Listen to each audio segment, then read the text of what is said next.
All right, back with one more video with this 79 JMP 2203. This is a little different now. It's been completely reworked into a full Sniper Plus mod. So this has got 5 gain stages. It's switchable between 4 and 5 gain stages. It's a plate-driven tone stack. So a pretty far departure from what it was when we did the first video with the added stage in front of a stock circuit. So the original intention with this amp is that it was sent in by the customer to have a Sniper Plus mod done. The customer's got a Moab Plus and a Hellion. He wanted to add the Sniper as well. So we decided, and I talked to him about it, that it'd be cool to use it as a demo for the added stage in front of the stock amp, and then just go ahead and do the mod.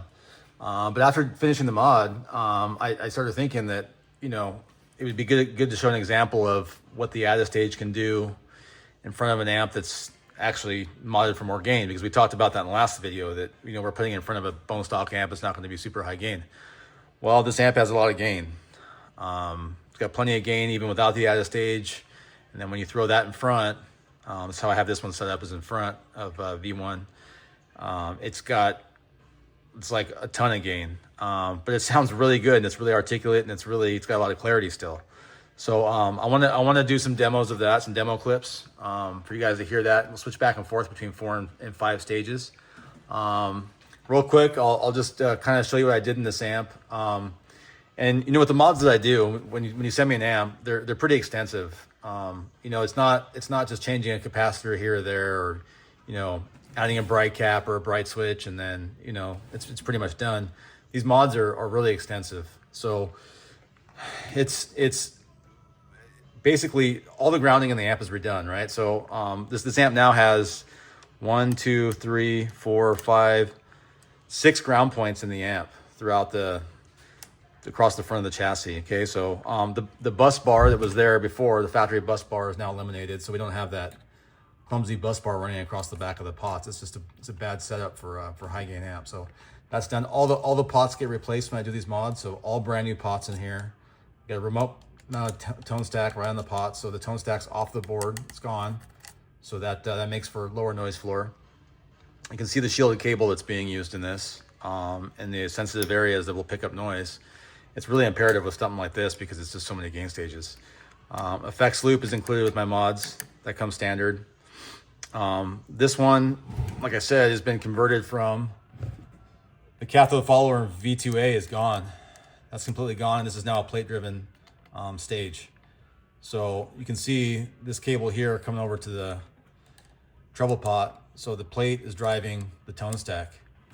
Makes for a unique sound. It's really cool. The Sniper is compared to the Moab is more modern sounding. It's got a bigger low end, a different mid range. But the Moab is very true to the Marshall DNA. It's got that Marshall mid range character to it. It really retains that despite the fact it's high gain. But the Sniper is more modern. It's more brutal sounding. I'll just put it that way. That's the best way for me to describe it. But yeah, this new input jack. I mean, everything gets replaced. I put the switch for the added stage down here. This is the dynamic range control. It's like a tight control right here in the front, and this is push pull. So 4 stages in and 5 stages when it's pushed out.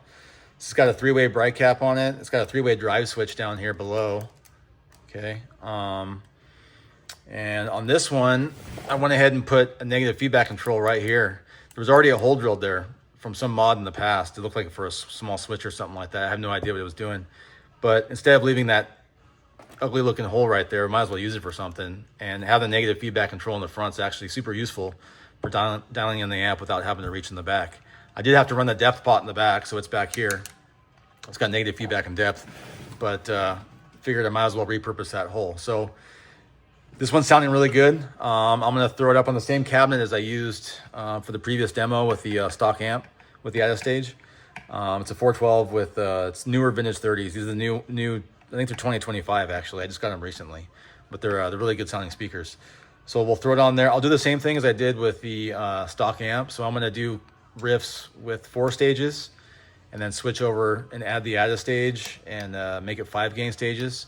And you'll hear pretty clearly the difference that it makes in gain and saturation. But it's got a lot of clarity, and it's got a lot of definition. Doesn't get muddy, doesn't get all loose and kind of gross sounding. It sounds really good. So We'll play some riffs and let you hear how that sounds.